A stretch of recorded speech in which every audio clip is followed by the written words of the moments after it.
Hello guys, welcome to Principal Creative Street. So the point of this blog is to teach you guys about all the routes outside of college and university, and at the same time get to virtually meet the guys behind the profiles.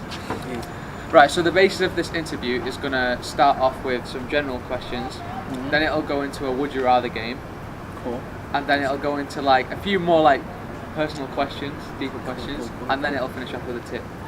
Cool? Do you guys share similar tastes or not? I'd say we're pretty parallel, to be honest, but in a good way. So he occupies like a different territory from me, but it's all in the same vein. So for music, I occupy the weird, indigo, kind of more creative, like wacky vibe. He likes the more structured, kind of like Bruno Mars-ish kind of vibe, and Miguel kind of vibe. Yeah, definitely Miguel. Like classic things. Yeah, because I come from like a musician background. Even though I'm self-taught, I do have the kind of like theory and stuff. So like I have the science behind it. Yeah. Like I've not been able to have the science, so like I've had to go the other route. And like trial and error. Trial and error. So what's it like meeting Ant and Dec? I told them, I feel like you guys are actually CGIs because I just had this really like weird feeling of like disillusion because they were so similar to how they are on TV that I was like, are they real? They're consistently the same characters. Yeah. And they're so energetic, and I was just like taken back because I was just like, I thought when the camera's cut that he's gonna be like, oh. Talk me through your steps to making a song. Like I start with just the music, the raw music, no lyrics, no concept, and then I'll put the beat on loop, as long as I have a key in the rhythm, and then I'll put it on loop, and then I'll just like sing in complete gibberish because when I'm trying to think of like the words, I kind of get caught up on it and start thinking too much, and then nothing creative happens. But when I just forget about the words, then I focus on like what melodies and what what emotions and stuff, and then I just keep going, and then whenever I find one that I like, I repeat it, so like a reference, but also like sometimes it's nice when you repeat it anyway. Yeah. And then I'll just go to sleep. I'll like leave all the voice notes on and not think about it, and then I'll wake up the next day and then pick out the best ones. But it's like sculpting a vase. For me, something I need some main like powerful source of inspiration, and then I'll start building it from there. Sometimes it's the lyrics first, sometimes it's the beat first, but the melody always comes last. I think mostly I have to have a tempo, I have to have a beat. Sometimes I'll write to a song that I like, I'll keep the same tempo but reproduce it completely. It won't be, the only thing that'll be the same is the tempo. Sometimes that'll happen with me where I'll write to a song I like, but instead of taking like the rhythm or whatever, like the main thing that matters is the chords and the melody. So you can see already like where we're going with this, which is that my chords and my melody and my like musicianship blended with his beat making and his rhythm and his flow is what like makes NotTwins a bit more interesting. What's your all-time favourite music artist? There were 3 artists that I have listened to their whole catalogs, like every single song they've ever put out, and that's Chance the Rapper, Childish Gambino, and Nxdia. I basically listen to all those because he plays it across the house. I was going to say Michael Jackson, that's a given for everybody. Miguel is definitely a big inspiration for me. Miguel. Mainly recently, I think what has fed into my style like recently is just being around like such diverse like Manchester creatives, because those people are the people who they made me believe, I can actually just do this myself. So if you had to trade lives with just one celebrity, current celebrity right now, who would it be? I'd have to say Jaden Smith. His dad's Will Smith. He's got his clothing, he's got his Misfits line, he's got his Just Water brand now. He's just a young like visionary basically, and that's who I want to be as well, basically. But probably say Will Smith, so I can tell him what to do. My G. I take credit for everything. Right, so now we're going to do the Would You Rather game, so I'll give you 2 options and then you just have to pick one. So would you rather be too hot or too cold? I spent a long time thinking about this answer. Too hot because you can just sweat in it. What? I'd say too cold because like you can always put on more layers and always have more radiance, but you can't take off your skin. But at the same time, when I'm too cold, it affects my singing. And it affects my dancing. You get ill. I think they're like 2 sides of. They're just both bad. Just winning. There's no winning. Yeah. Would you rather have a supernatural jump or supernatural speed? I'd say supernatural speed because you can just take a lift if you really want to get. Like, there's nowhere high in Manchester that you really want to jump to. True. Really? Supernatural speed, yeah. I mean, I'm so scared of heights. So you're saying you're dancing, couldn't do something in the air? That's true. Yeah, but at the same time, like, I'm scared of heights, so. Yeah, super speed because I'm always late at everything. So Yeah. But then I'd probably like get adjusted to my super speed and then be late anyway.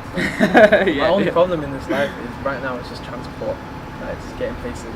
Like Yeah. I've started walking everywhere and it just takes too long. Fair enough. So speed then. Yeah. That is Indian or Chinese food. I'm gonna have to go for Chinese just because that's our culture. Like East Asia. Yeah. Chinese. He's a bit gutted. He felt forced into that one. No, I agree actually. No, yeah, I like Indian, but like you either get a really good Indian or a really bad one. Would you rather always live in the same place or always hear the same sound? We've lived in the same place for like all our life anyway. Yeah, so I guess live in the same place. Take that. Yeah. Yeah. This It's just like as artists, like you can't listen to the same song. Like, But I can though. I'm obsessed with this song called Sapa Say, oh no. which is my friend's song, Is and it? I literally listen to it every single day. Yo, do I you know can't who I'm get sick of obsessed with right now? it. George Lucid. Yeah, yo. Putting his shit on like back to front. What we love about him is not just that he's a good artist, because there's lots of good artists, Yeah. but he's got this, like the best attitude, like In it. Yeah. I've seen in a long time. He's Innit? just a good He's guy. a little soldier too. Yeah, Son to My Day.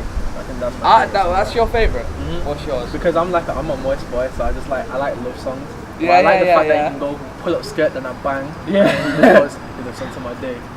Yeah. But he does it unapologetically. What about I'd yours? say either that one, or I don't know the name of it. Is it the one that you showed me the first time? Skirt. Yeah, that one. Mine is between like three. It's between On My Life, Yeah. Vans. Not like that. That's a good one, bro. I should listen to that one. Vans, I should get to know. and I like Mandem too. And, He's one of the only people that I've seen get a small crowd energetic. yeah. Yeah. You get me? Because he appreciates even If one. you're watching person. this, bro. Would you rather be able to perform but not your own music, or create your music but never be able to perform it? Oh, that's hard. That is That's hard. the hardest question. I mean, I can get away with that because I like as a singer I do covers sometimes as well. So, but nothing beats like performing your own music and singing know. your own. You Yeah. just be like a DJ Khaled, just like saying your name on stage to someone else's track. Yeah. But You got me there. at the same time, like I say, not perform my own songs. Yeah, I was speaking to my friend Hakeem yesterday about it, and he was just like, he wants to like not perform his stuff. Yeah. And I was just that was the first time like he introduced me to that concept of Okay. he wants his first performance to be sick, like so he's not going to perform. Okay, so people know it kind of. Yeah. I don't know if he wants me saying this, but like Yeah. minor. Like trade secrets. So you're going with perform but other people's music. I'm going with the other one. We create your own music but can't perform. Can't perform it, yeah. Because Okay. I'll always have something to say. Oh, yeah, I have to but, create. like, But you could just go half and half, and we then could you'd just be, do it like you'd be that. calm. That's cool. Double team, Sorted. different dynamic, you're not twins. Yeah. Oh yeah. Yeah. Shit. We've got Wait, we figured it out. So now it's like the more important, like personal questions. So how long have you been pursuing performing arts? I'd say about 2 years now. Yeah, 2-3 well, years. for first us. thing I released was Crescent, which was last July. Yeah. So, and I did like a couple of open mics, but it really started from there. Yeah. I've been dancing since I can remember, so Yeah. that's a different thing for me. Actually, no, the main thing that started me like pursuing it as a career was signing up for a project that Contact Theatre had called Level Up, and they put us in a collective. I don't know if you heard about No Space. It's a collective of 8 different musicians, 3 of us producers, and we worked together for a year and produced a VP and did a music video and everything. When I talk about the people I'm inspired by, it's those guys right there. Do you guys, obviously being brothers and in the same household and working together, do you fall out much or not? We're so similar but very different. So Yeah. we always have like, when we're parallel, but then we just always have to sort it out. But we can sort it out. How Like, do you resolve it? This is in terms of how I explain it. So he's very Gemini, Okay. and I'm very Taurus. Okay. So I have to get over my Taurusness, and he has to get over his Gemini-ness. Yeah. But we have to get to a point where we both realize, oh wait, we're just being this. Yeah, Do you know yeah, what I mean? yeah, yeah. So And usually he never realizes it. yeah, because I'm a Taurus. Because I'm stubborn. That's the problem. I mean, the problem comes with because like obviously you have like clashes with your brothers and Yeah. But because we're like artists together as well, like we deal with each other like twice the amount of time. Exactly. In different like aspects of life as well. Exactly. Like usually like in a normal situation you just go away, do your music, and you've taken a break from them. That's But we it, literally, especially when we have like long like weeks of like music stuff. Yeah. We've not spent a second away from each other, and we kind of just get sick of each other. But Yeah. when we realise that and just take a break from each other, then everything's fine. It would be unnatural if you didn't fall out. I don't think that could kind of. You build when you fall out. Yeah, exactly. Yeah. You build when you 100%. break down. Yeah. That's it. Like, I like that. when and what can we expect from your next project? I think we're working on singles right now. Okay. But once we get more an understanding of ourselves and Oh, yeah, understanding of of our course. sound, then we'll be like Yeah. EP. Yeah. that kind of thing. So just Still quite experimenting kind experimental of right thing. now, Yeah. So how important are visuals to your music and dancing? I think they're like integral to be honest. Yeah. You can't really taste music and you can't really. Yeah. So those are the main senses that it appeals to. So how has life changed after Britain's Got Talent? And if you was to re-enter, would you re-enter as a group or individuals? We definitely re-enter as a group. It's kind of solidified like what kind of, not just artist, but what kind of person I want to be like publicly. Did you enjoy it? Was it a great experience? It was a Yeah, really good I mean, experience. I'm not gonna like tell people it wasn't exhausting, like, but you have to be aware of what you're going What's into. Like, expected, it is yeah. gonna be very exhausting, but at the same time, if you want that kind of life, it's not just gonna be about going on stage doing the song and the leaving. Yeah, Like, pretty much. if you gotta do all the stuff in between, the camera work, the early call times, and then the late finishes, and like, it's Yeah. just, It gives you a taste of what it would be like in the future. Yeah, It's really exactly. good. That it's really valuable. It feels good, and we learned like so much from the people I and bet. professionals, and made a lot of cool friends, and it's just really nice. So, were there any difficulties in the early stages of performing? For me, it was a confidence issue because, especially in high school, there weren't many creative like there wasn't much creative input from lessons or from the teachers. So you had to be on your own source, and so nobody in my whole high school or college or primary school danced. So I was always like the odd one out of the way. Yeah. And I had to keep that up in myself. The first time I performed was in like college. So that was terrifying. Yeah, I had, like, massive anxiety, but like it needed to happen. likewise with Shamir, in my high school there were like barely any singers, so I was kind of in a bubble. Yeah. Back then, because I was with my friends, it was kind of fun, but like there's a lot of things you don't realise about performing until like you watch yourself back and then you compare yourself with like, you know, your idols and stuff. Some things like remembering to have fun on stage. Yeah. Because you think about all these things like you're dancing and you're singing and being in tune, and then you forget, you know what, people want to see you having fun. Yeah, and yeah. they're not going to have fun if you look like you're concentrating all the time. Yeah. So, do you think you're a better brother or son? I'm a better brother. Straight up. That's a deep question. Sorry, Dad. I mean, speak for yourself. I don't think. Because you don't have as many expectations as they do, so I feel like, therefore, I don't fulfill as many of their expectations as I hope to sometimes. Okay. So I would say better son. Better son. Yeah. Yeah, no, look at So that. usually I'm having to clean up his mess as well. So, yeah.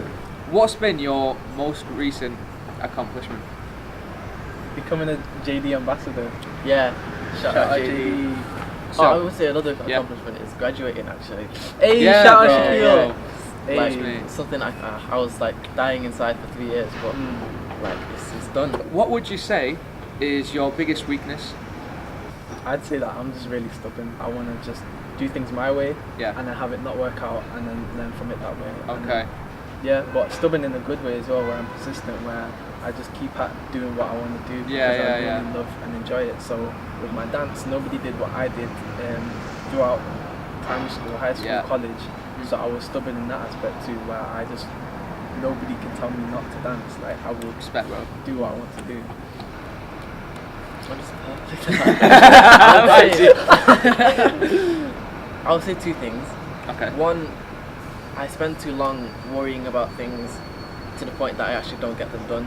I guess naivety, like I've up until very recently, like I've always thought the world is like this like if you just show the Zen, world perfect. positivity and love, then it will give Oh. you back, but it's just not the case. Right, so I've seen on your social medias that sometimes people ask you like, how are you so confident? And you say confidence is not a real thing. So can you explain what you mean by that? So, what I mean by that is you don't need confidence at all. It's already there. You just need to go into that part of yourself and find it. And it's whatever route you want to go through. Yeah. But for me, it was just realizing that it's not even a real thing in the first place. It's just a barrier. It's just a barrier that you create. That's what it's not a strength. It's just a barrier you've got to knock down. Yeah, weakness. Definitely. Like, look at kids. Yeah. Like, they don't care what anybody thinks. Nobody's told them this is wrong, this is not acceptable, this is weird, this is not cool. Me and Shaquille, we learned to sing and dance because at that age we didn't care. Like, You don't care as much. It's just it's easier, and you need to find your route back to that place where you didn't care. Exactly. Yeah, exactly. Right. So now it's like the final part of the interview. I'm going to ask you to give a tip, and then do your best to do it. Yeah. Oh. So what advice would you give to someone who's about to audition for a talent show? Be yourself, unapologetic. Like, when it comes to just we're about to go on stage, forget everything. It's just one performance. I always say this is even a bad experience is a good experience because you're gonna learn from it. Don't always think this is it, because just always aim your ambition to amazing great things. This is one thing that I'm gonna do right now, and I'm gonna enjoy it. I'm gonna have fun. I'm gonna do my best, but always do things with that mentality. Just recognize that is only one aspect of the real world. Like, even uni, like, this one part of the world is a bubble. Like, TV shows is a bubble, TV is a bubble, music is a bubble. Come out of those bubbles and then look at them from the outside and gain perspective and realize, wait, this isn't a whole world. I don't need Life is just bubble wrap. Yeah. You just pop as many bubbles as you can. Yeah. That's it. Alright, thank you. Cheers. That was so good. What was that? Welcome. Thank you. We could have done a handshake, bro.